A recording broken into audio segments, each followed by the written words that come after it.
हमारी तबाही का सबसे पहला अगर कोई दल राजनीतिक दल जिम्मेदार है तो वो समाजवादी लड़ी है।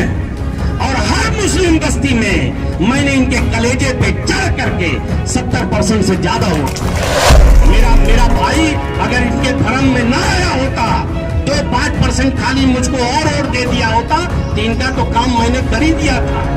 और इंशाअल्लाह उस वक्त तक दम नहीं लूंगा जब तक इनका काम कर नहीं। इसको अगर रोकना है तो सिर्फ और सिर्फ एक ही विकल्प है, वो है बहुजन समाज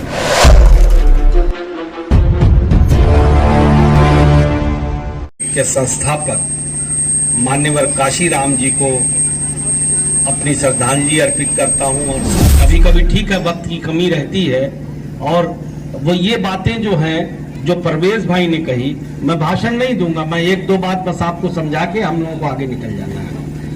क्योंकि जो बात परवेज भाई ने कही और उसके बाद हमारे कोऑर्डिनेटर साहब ने कही, वही तो मैं कहने आया हूं। मैं कोई दूसरी चीज थोड़ी कहूंगा। कहने के तरीके अलग हो सकते हैं सबके, मगर मुद्दा वही है। ये हम सबको समझना है। पहले हम ये समझ लें बहुजन समाज पार्टी क्या है। देखिए, ये एक भाजपा हो, सपा हो और दल हो, ये शुद्ध रूप से राजनीतिक दल है जिनका काम है सत्ता पे कब्जा करो और अपना धन बल बटोरो, जहां से पा जाओ सारा सब कुछ अपना ही है। जुल्म जाती तोड़ो, लोगों को सताओ, जितना लोगों का अधिकारों का हनन कर सको करो। ये दोनों का एक ही चरित्र है। लेकिन बहुजन समाज पार्टी में थोड़ी भिन्नता, ये हमें समझना पड़ेगा। ये पहले एक मिशन है, उसके बाद एक राजनीतिक दल है। उसकी वजह यह है कि पहले मान्यवर साहब ने राजनीतिक दल नहीं बनाया था। पहले उन्होंने मामसेब बनाई थी, DS4 बनाई थी, क्योंकि उनका लक्ष्य सिर्फ इतना था कि हम कुछ ऐसा करें कि समाज में जो गरीब है, कमजोर है, पिछड़े हैं, उनको एक मुश्त करके एक प्लेटफॉर्म पे लाके इकट्ठा करके हम लोग सामाजिक न्याय की बात करें, ताकि जुल्म जो धार्मिक आधार पे जुल्म हो रहा है, जातिगत का आधार पे जुल्म हो रहा है, आर्थिक आधार पे जुल्म हो रहा है, कोई पिछड़ी जाति का है उसके साथ जुल्म हो रहा है, उसको हम लोग रोक सकें। और उसमें वो कौन लोग थे? कहने को शुरू में लोगों ने चलाया, कह रहे ये तो एक जाति विशेष की पार्टी है BSP SC। भाई तो ऐसा नहीं है।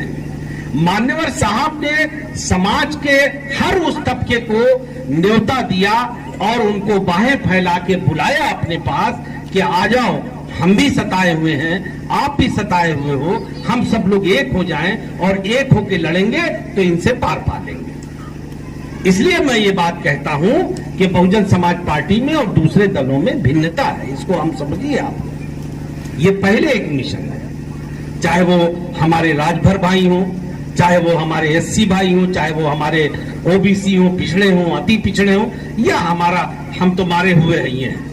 हम अपना रोना क्या रोए विजय भाई, हर रोते रोते भी खराब लगता है।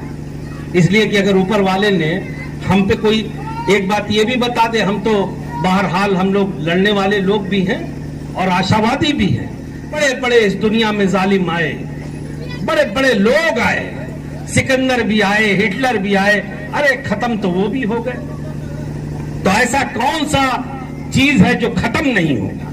खत्म तो होना ही है इसको, बस ये है कि कितना नुकसान करके और कितनी तबाही बर्पा करके खत्म होता है, ये देखने की बात है। मगर मेरे भाइयों, मैं खास तौर से मैं एक बात और बता दूं, मैं बगल में मुबारकपुर में 10 साल मैंने विधायकी की। मुबारकपुर मेरे दिल में बसता है।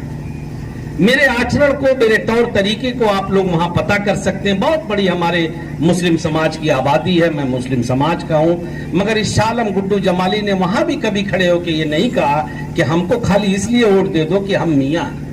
कभी नहीं कहा मैंने हमेशा ये बात कही कि जब आप जनप्रतिनिधि चुनते हैं तो ये जरूर ध्यान रखिए, ये जरूर आकलन कीजिए कि कौन वो व्यक्ति है जो आपके दुख दर्द में आपका अपना बन के खड़ा हो सकता है, और कौन वो व्यक्ति है जो इस लायक है कि उसको ये जिम्मेदारी दी जा सकती है। खाली जातिगत, हम तो हमेशा कहते हैं अपना ही कोई क्यों ना हो, भाई हत्या करके आ रहा, डाका डाल के आ रहा, बलात्कार के आ रहा, तो हम उसका समर्थन नहीं करते। हमारी तबाही का सबसे पहला अगर कोई दल राजनीतिक दल जिम्मेदार है तो वो समाजवादी पार्टी है। उसकी एक वजह है।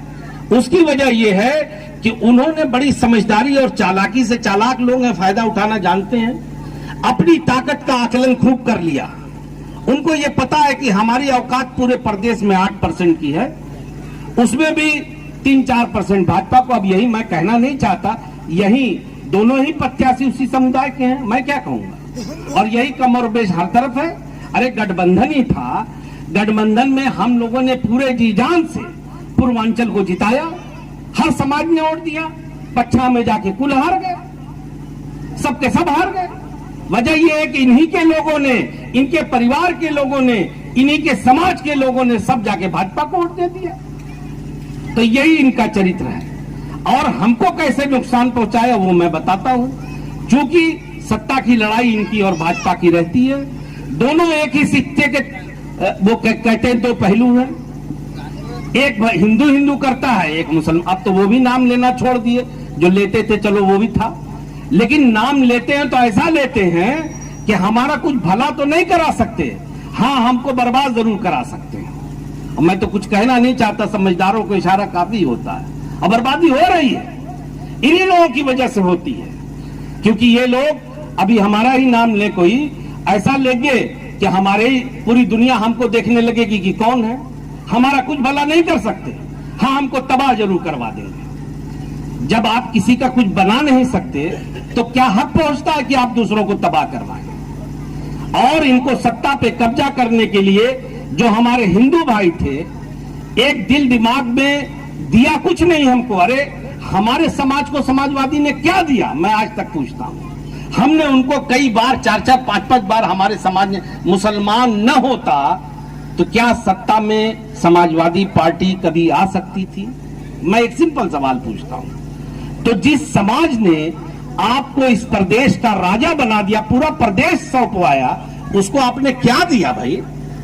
अगर कहीं कभी कहते थे बेटियों को 30,000 रुपया दे रहे हैं, मैं उस वक्त सदन में था, मैं मिलर था, कहते थे कि हम कब्रिस्तान गिरवा रहे हैं, मैं सदन में था।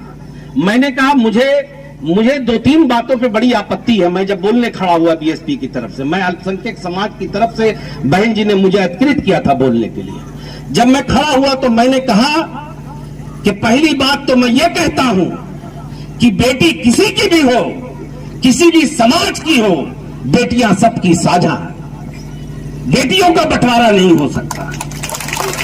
कभी भी कोई आदमी बेटी का बंटवारा नहीं हो सकता। मैं भी 2 बेटी का बाप हूं, आप भी होंगे। बेटियों का क्या बंटवारा करना है भाई? और आप हमारी कब्रिस्तानों को दे रहे हो, बहुत अच्छी बात है, आपने तो हमसे बहुत कुछ लिया है, हमें कोई आपत्ति नहीं। आप बार बार ये बंद बोलिए कि मुसलमान बेटियों को पैसा दे रहे हो, कब्रिस्तान गिरवा, आप हिंदू भाइयों को भी दे दीजिए। हमने क्या आपका हाथ पकड़ा है? हमने आपको रोका है? हमने कब कहा कि नहीं हमको दो और उनको मत दो? लेकिन इससे नुकसान ये हुआ मेरे भाइयों और मेरे नौजवान साथियों, सुनो, इससे ये नुकसान हुआ कि एक समाज को ये लगा कि अरे ये कुल तो नियम के देत हमें। तो इससे क्या होता है नुकसान जानते हो? सामाजिक ताना बाना बिगड़ता है, दूरियां पैदा होती हैं, खाई बनती है समाज के बीच में, 2 समुदाय के बीच में खाई बनती है। कैसा लगता है कि ये लोग हमारे हक को भी खा रहे हैं, दिया कुछ नहीं। और मैंने तीसरी बात कही कि मेरे समाज में आप उसको हिस्सा देके नौकरियों में, हर जगह भर्तियों में उसकी बेरोजगारी और उसकी ये बर्बादी और उसकी तबाही को दूर करेंगे। क्योंकि दान कितने दिन कोई देगा?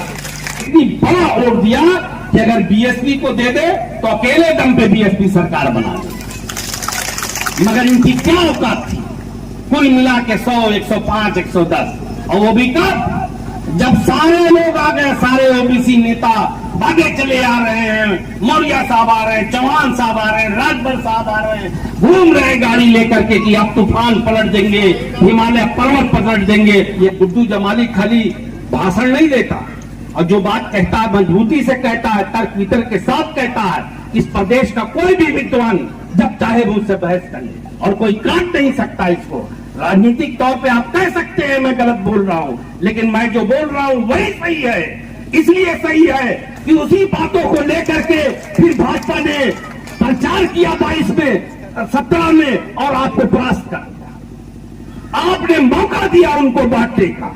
हर जगह आपकी करतूतों को उन लोगों ने मंचों से कहा और हमारे हिंदू भाई को लगा कि हाँ ठीक कहा था, मैं हमरो हिस्सा कुल मिया के दे देना। मिला हमको कुछ नहीं, हमको तो कुछ नहीं मिला, मगर आपकी इन बातों ने ये कहने का हमारे विपक्षियों को मौका दिया, राजनीतिक दलों को मौका दिया। उन्होंने मंचों से इसको बनाया और उसका नतीजा ये हुआ कि एक पोलराइजेशन हुआ हिंदू मुसलमान। कोई किसी का गला ना काटे।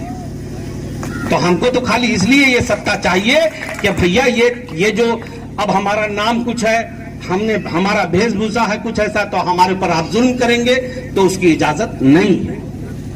आप कर सकते हैं, आप ताकत में आप कर रहे हैं, लेकिन इसको अगर रोकना है तो सिर्फ और सिर्फ एक ही विकल्प है, वो है बहुजन समाज पार्टी। इसलिए मेरे भाइयों कि रिश्ता भी बराबरी में होता है, एक दुखियारा ही दुखियारे के साथ खड़ा होगा, याद रखना इसको।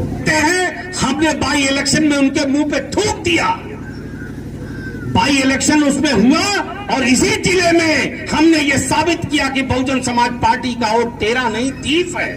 जब मैं लड़ा तो मैं इस वजह से हारा कि जो मेरे भाई ने कहा कि ये घूम घूम के कहते थे अरे ई का लड़ी है, ई का लड़ी है। हमारा, मैं तो कहना नहीं चाहता, जिले में मेरा नाम सुन के उनको नींद उड़ जाती है कि जमाली आ गया है जिले में और कहें ई का लड़ी है। और हर मुस्लिम बस्ती में मैंने इनके कलेजे पे चढ़ करके 70% से ज्यादा वोट। मेरा भाई अगर इनके धर्म में ना आया होता, 2-5% खाली मुझको और वोट दे दिया होता तो इनका तो काम मैंने कर ही दिया था। और इंशाअल्लाह उस वक्त तक दम नहीं लूंगा जब तक इनका काम कर नहीं दूंगा। लेकिन मैं चाहता हूं मेरे भाइयों कि ये अकेले की लड़ाई के बस की बात नहीं है, सब लोग मिलजुल करके खड़े हो जाओ। बहुजन समाज पार्टी हम जैसे दुखियारों का सहारा है और एक ही नेता है, वो है मान्या बहन जी। इसलिए मैं आखिरी बात कह के एक संदेश दे करके अपनी बात को खत्म कर रहा हूं कि मैं चाहता हूं निजामे कोहन बदल डालूं, मगर ये बात फकत मेरे बस की बात नहीं। उठो उठो मेरी दुनिया के आम इंसानों, ये काम सबका है, 2-4-10 की बात नहीं। खुदा।